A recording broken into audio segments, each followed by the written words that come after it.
first public live demo of TechIDManager. I'm 𝗦𝗵𝗿𝗆, founder and CTO of Ruffian Software. Our product is TechIDManager. This is our first one, so I'm going to pause a little bit here and ask my little minion in the background if we are live and if it's working or something's not working. Yeah. So we're working? Oh, she's nodding. Yay! Cool. I love when technology all works together. It makes me super excited. All right, so welcome. We are going to do a demo of TechIDManager, explain what it is, who it's for, all that kind of stuff. We're going to start with the assumption that you're an MSP or a VAR. You need privileged account management for groups of people to access groups of clients that you have. And we do privileged account management. We will give you a background on me. We'll show you a system overview. We'll cover each piece of the product. We'll show it working. And then in the end, we'll have a short informal Q&A section. And then that'll be the whole thing. It should take 25 to 45 minutes, depending on how excited I get, how tangential I get on different topics, because it's me and I often have a tendency to wander and discuss weird random things.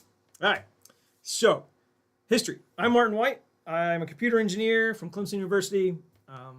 I worked in software literally all over the world. And for 12 years, I was the head of a development wing attached to an MSP. At that MSP, we had a problem with privileged account management. Something I recognized in 2017, decided to fix in 2017, 2018. I read all the cybersecurity frameworks, SOC, CMMC, HIPAA, NIST, CIS, Cyber Essentials, Cyber Guidelines. And when it came to privileged account management for MSPs, it said this, they all said the same thing. An account should belong to a person, and you should never share that account. For an MSP, this is more difficult than it is for an enterprise. For an enterprise, you have one domain, make an account, move on your day, and you do some privileged access management around that account. For an MSP or a VAR, this is a more difficult problem because you have a set of technicians.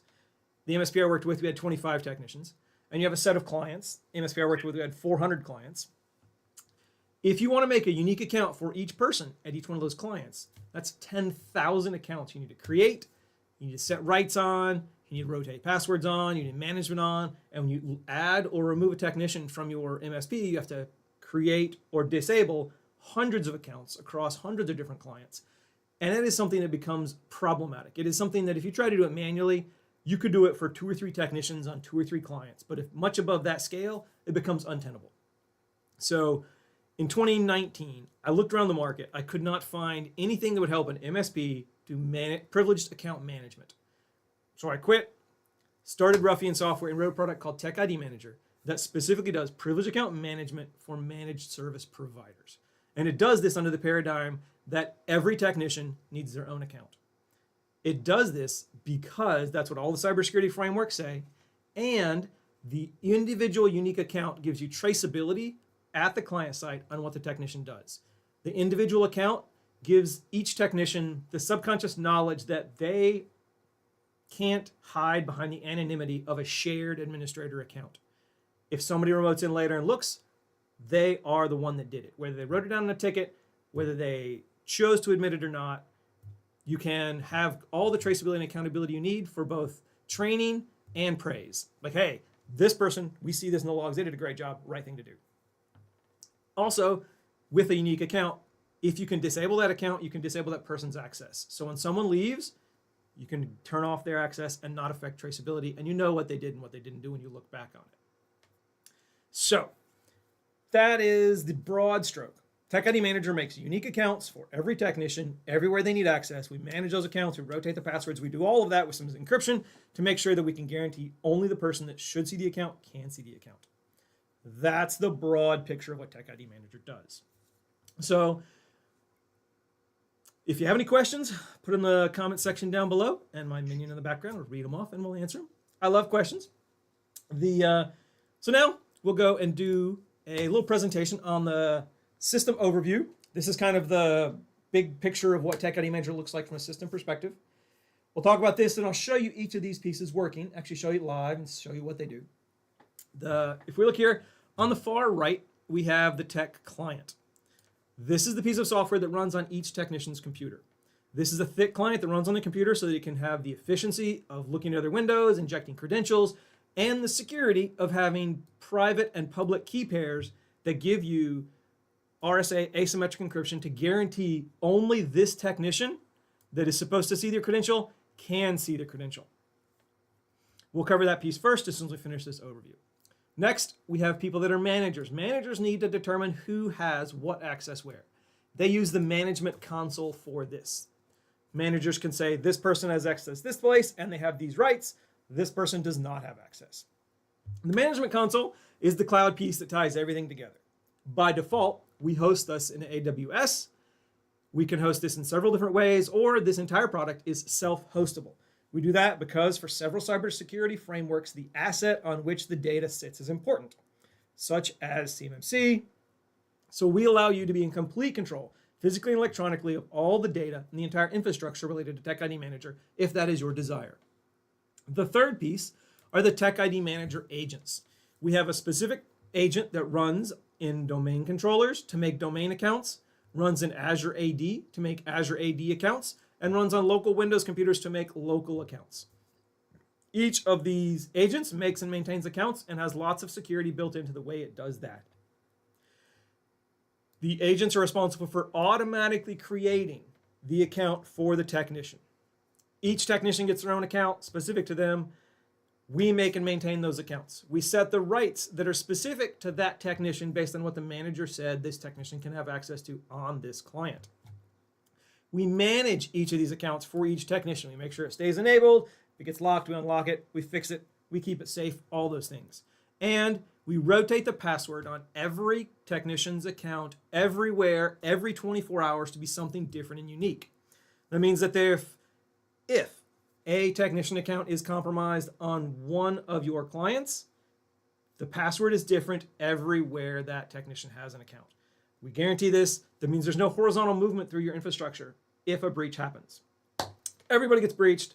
We know that. We admit that. So we do the best we can to protect it. Then, every time that a password is rotated, it is encrypted with the public key that is specific to each technician. That encrypted information, RSA 2048-bit, just like protects the rest of the entirety of the internet. That encrypted information is the only thing that is ever sent off the agent's computer, whether it's the domain or the Azure tenant or the local machine. That encrypted information is all that we store in the management console. We use zero visibility storage because of these asymmetric keys. We store this data, but we cannot read it. We only store the encrypted format of it. Each technician then downloads their specific data, and they are the only one that has the private key that can see the credentials that were made specifically for them. This means that we have zero visibility. We can't see anything. Managers can't see technicians' passwords. Managers can't pretend to be technicians. There's no account sharing that goes on by default. That is the right way to do the security. Hopefully that all makes sense. If not, comment in the comment section down below, and the minion will read off the questions. So we're going to start here. Now I'll show you this actually in practice. I'll show a live demo of it working. So we've got the tech client is the first piece we're going to look at. This is the tech client. Each line here is a place the TechIDManager makes or maintains an account for me. We'll cover that in a second. First, I'll show you how someone uses one of these accounts as a technician.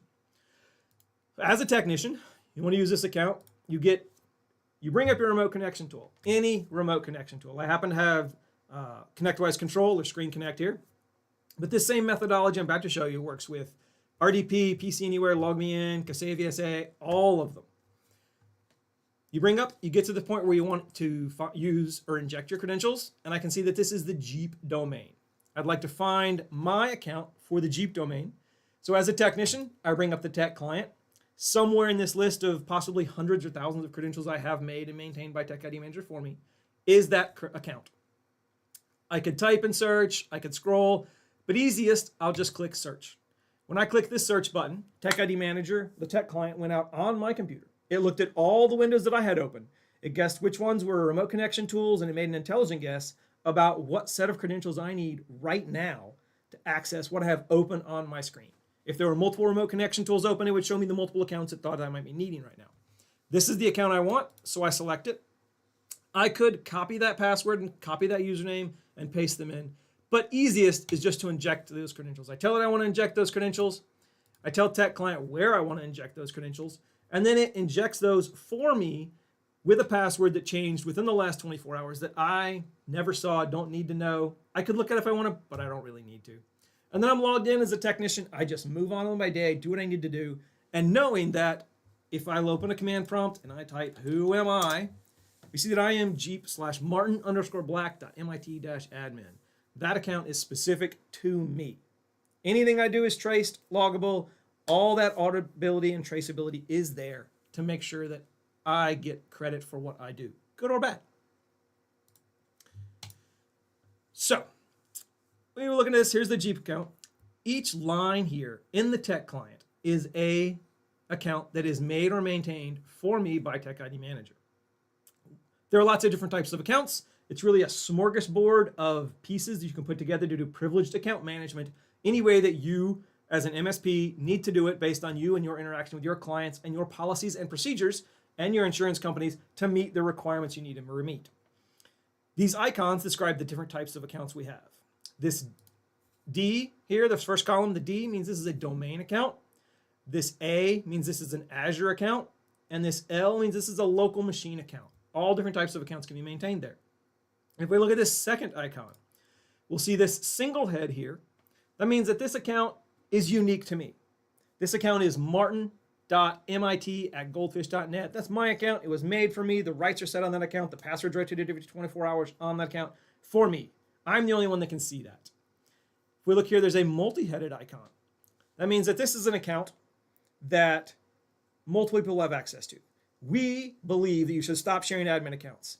But with that, we have the realistic understanding that there are valid business cases, valid technology cases, and valid licensing cases, and reasons why you sometimes are forced to share an admin account.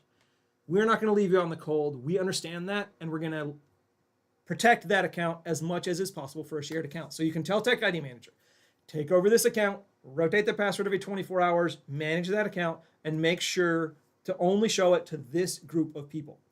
So I know that several people can see this account. This is 𝗂𝗵𝗿𝗀/MSP.admin. It means that this is a shared account, but we're protecting as much as possible. This third space for an icon here, there's no icon here. That means this is a managed account. This account is always available. Password rotates every 24 hours. If I want to use this, whether that machine is online, offline, connected to the internet, not connected to the internet, sitting on my test station desk without anything plugged into it, I can still use this account to access that machine. This type of account with a little clock face head and the red X, this is a just-in-time account. This account is disabled by default. And when it's disabled, it is disabled. It has no rights assigned to it. And a password was set on this account that no one was ever told and was never able to use. If I want to use this account, I click on it. I click enable. In the next minute, 60 seconds or so, TechIDManager is going to go out, is going to enable this account. If it doesn't exist, it's going to make it, enable it, set the rights specific to what a manager said I can have for rights on this domain. And then it's going to set a brand new password, fully random, and encrypt it specific to just me seeing that password so that I can log in and use this account. That whole process will take less than a minute. That account will stay enabled for a set duration of time. It's by default 120 minutes, but you can change that duration. And after that 120 minutes, the account will automatically get disabled. All the rights will be removed from the account, and a password will be set on that account that is never told to anyone. That means that this account still exists for traceability and accountability reasons, but is as dead as possible and unusable.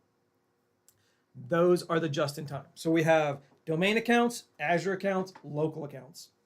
We have unique PAM accounts to people, and we have shared account or lapse accounts that multiple people can have access to protect them. And we have managed accounts where the account is always there, available offline, and we have just-in-time accounts where the account is there but disabled, and you only enable it when you need it, and it's automatically disabled later. Those are the various types of accounts that TechIDManager has. So that's the tech client. You can also sort in a bunch of different ways, a whole bunch of other features. That's it. The next piece, let's go look at, is the management console. This is the piece where managers go to determine who has what access and where. In the management console, there are techs, there are agents, and there are rights. You put the techs in groups of techs, you put the agents in groups of agents, you put the rights in, you guessed it, groups of rights, and then you make a triplet that ties a tech group to a right group to an agent group. And when you make that triplet, those techs will get those rights on those agents. I have a little picture to make this a little easier to understand, part of the documentation that's available on our website. You have all the techs, you make a group of them. You have all the agents, you can mix and match the different types and different styles, different management styles, put them in a group. And you have all the rights that are available. The 200 plus rights on Azure, all the AD groups on domains, all the local rights on local machines. Put those together, even custom ones that you've made. Mix and match, say these people get these rights. You make a triplet, ties those together. Then these two techs are going to get these 4 rights on the accounts created for them on these 3 agents. If you want to add someone, you just put them in this tech group. Then if you put this orange tech in this group, they'll get an account made on these 3 places that have these 4 rights. You can make multiple different sets of groups, agent groups, tech groups, right groups, whatever level of complexity you want, and you can even have overlap between them. In the situation where you have overlap, the technicians will get all of the rights, the sum or the accumulation of all the rights they should be granted. So in this particular example, with all these lines and circles and boxes, this green tech, who is in 2 tech groups and 2 triplets, gets more rights on the green domain with his account than anyone else does. And the green tech's account on the green domain or agent has more rights than the green tech's account on the orange agent. In this way, you can make pods of people. So this group of people gets access to these clients, and this group of people gets access to these clients, and they don't cross access. But then you have a group of engineers that has more access everywhere. You can also do tiers. We have tier 1 people that get just level minimum rights to remote in and look at stuff, mid-level tier, and then engineers who can go in and look at everything they want and make all the changes that are necessary. And you can also do client specific. Like if you have this contractor comes in, just has rights on this one client, you can give them rights on that client for a set amount of time, and then the expiration goes away. So that's how you assign rights. The next thing that we'll look at are reports. The most important report is really the activity log. In the activity log, you can see everything that goes on for who used what credential where, when. And if we look here, you can see the credential that I used for Jeep.org. We sent those credentials there. Very straightforward. All those reports are there. You can download any of these reports as CSV files, and you can also schedule them to be emailed to you automatically on a reoccurring basis if you want, once a week, once a month, once a day, whatever. That's all there. We have that to help with the automated auditing requirements that lots of people have when it comes to cybersecurity compliance. So if we look at the agents now, we will see that there are several types of agents. And they're on all different types of servers and machines. There are PAM domain agents. They're managed PAM domain agents. That means that these accounts always exist. They're managed. The password rotates every 24 hours, and they exist on a domain unique to each person. There are just-in-time PAM domain accounts. That means that these accounts are not enabled by default. They're only enabled when a technician requests it. And they are unique to each technician, and they are on a domain. There are managed local accounts unique to each person. There are managed lapse accounts on a domain, which that's where the lapse is our name for the shared account. So multiple people have access to this 𝗂𝗏.net MSP admin account. There are just-in-time lapse local machine accounts. As you see here, you can mix and match the different management styles and types and account types between the different places that you can install this. So this gives you a plethora of options on how you do privileged account management that is specific to your MSP and what you need and what types of access you want to give. All right. So if we look at some deployment examples of those agents, talking about the multiple different ways that you can deploy them. Normally, you look at what your normal client looks like. You come up with a privileged account management schema, for lack of a better word, that fits what your normal client looks like, and then you add or subtract to that for each of the uniquenesses of each of the clients that you have. So if we look, we have a bunch of different examples here. we have a domain controller with one of our PM agents making unique accounts for each technician. And then each laptop, the local administrator account is shared between different people. All of the wired computers, the technicians just use their domain account to log into. So in this way, on this particular example, you've covered 1, 2, 3, 4, 5, 6, 7, 8 machines for 4 different technicians, and you've deployed 3 agents. 1 PM agent and 2 labs agents, or password rotation agents. You do not have to deploy an agent to every endpoint in order to get privileged account management with TechIDManager to work. You only need to deploy an agent on the places where you want account management. Like with Azure or IntraID. If you have a Azure tenant and you want to use the Azure-based accounts to log into everything that is connected to that Azure tenant, you only need to deploy 1 of our Azure AD agents to IntraID or to Azure in each tenant that you want to deploy it in. We'll make and maintain an account for each person that should have rights there. You can set the rights to be whatever level they want. Then you've deployed 1 tech to 1 Azure AD instance, made 4 accounts, and anywhere that Azure account can log in with these technicians based on the rights they have there, they can log in and use that privileged account. And you've deployed 1 agent. You do not, anything that's Intune joined to that Azure tenant, they can use these Azure accounts to log into if they're granted those rights. You deploy an agent where, it's a very important concept here, you deploy agents where you need to do account management, where accounts are created and maintained. Some more examples here you can come look at on our website. And you can even, I'll show you the kind of like a more complicated deployment example here. You have an on-prem, you have a multiple domain controller setup with a bunch of different wired computers. You have a laptop that is often not online, and you have a laptop that some people specifically access to do work on when they need their own unique accounts. And you have an Azure hybrid Azure AD instance. And what you want is you want people to have unique accounts that are on the domain, sync to Azure, and then on a couple specific servers, you want people to have unique accounts that they log in with and use, but you also have a local administrator account on a couple machines you want to have access to offline in case something really goes wrong. So in this case, this is what you would deploy. You deploy 1 agent to a domain controller. Doesn't matter if it's a primary or backup or whatever, only 1 of them. You deploy an agent to the Azure instance. On the laptop, you deploy a Labs agent, so you have access to that local administrator account that you want to share between people. On this other machine, you can deploy an agent to take over that local administrator account, and you can deploy a PAM agent to make unique accounts for specific people, but not for everybody, because we have that triplets and the groups to determine who has access where. So in this case, no matter if there are 200 or 300 machines connected to this set or 1,000 machines connected to this, if this is what you want to do for privileged account management, domain accounts, for some specific machines, you want local administrator control, and for others, you want a unique accounts that are local to that machine. You could deploy 3 PAM agents, 2 Labs agents, and get all these accounts controlled and created. There's all kinds of verbiage about this you can come read about at techidmanager.com. A bunch more examples. If you have a work group, you can make unique accounts. So in that case, all these added up, controlling access to hundreds of machines, you deploy 14 agents, 14 PAM agents, and 4 Labs agents. It is really about deploying agents where you need to make accounts. And you look at your client base, determine what's needed, and then figure out an agent deployment. This is not something we're just going to throw over the wall and let you do on your own. We do white glove installs. So we get on, when you become a client, we do a white glove install. We get on a video call just like this with one of our support individuals and you and technicians, and you pick some place that you'd like to deploy agents, usually a normal deployment.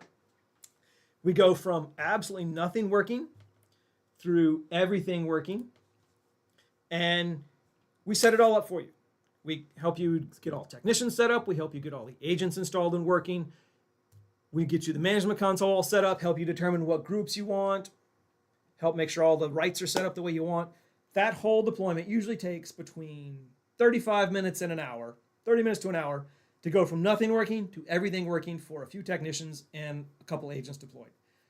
We do this manually. We show you all the command lines. Because I came from an MSP background, I understand how important scriptable installs are. Scriptable installs and scripting of stuff is the bread and butter of how an MSP is efficient.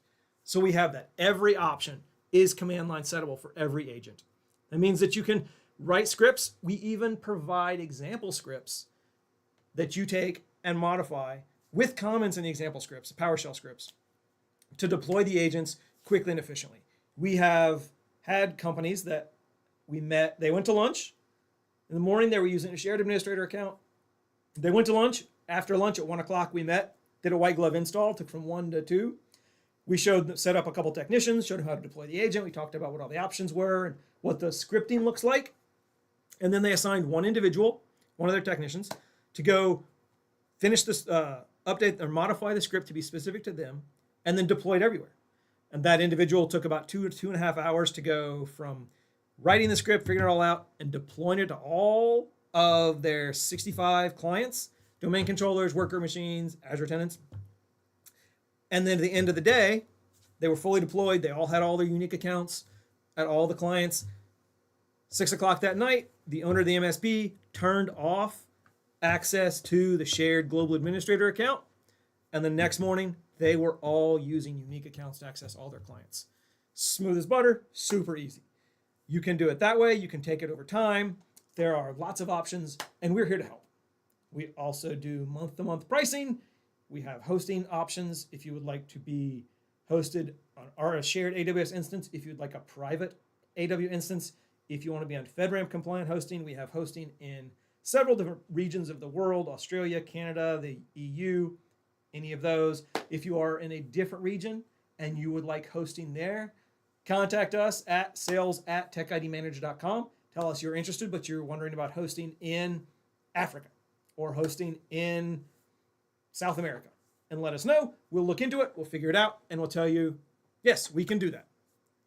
And then we'll set up a white glove install and move forward from there.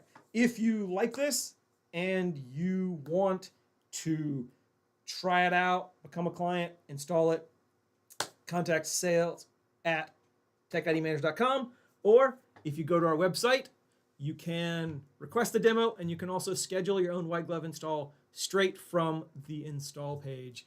Under resources, install today has all the instructions that we will go through. There's also a link there to schedule your own white glove install, where we'll walk through all of it with you. There are lots of options. We are here to help. We're here to meet you wherever it is that you need for privileged account management. All right? So I think, let me check my notes, because I went through all of that. Yep.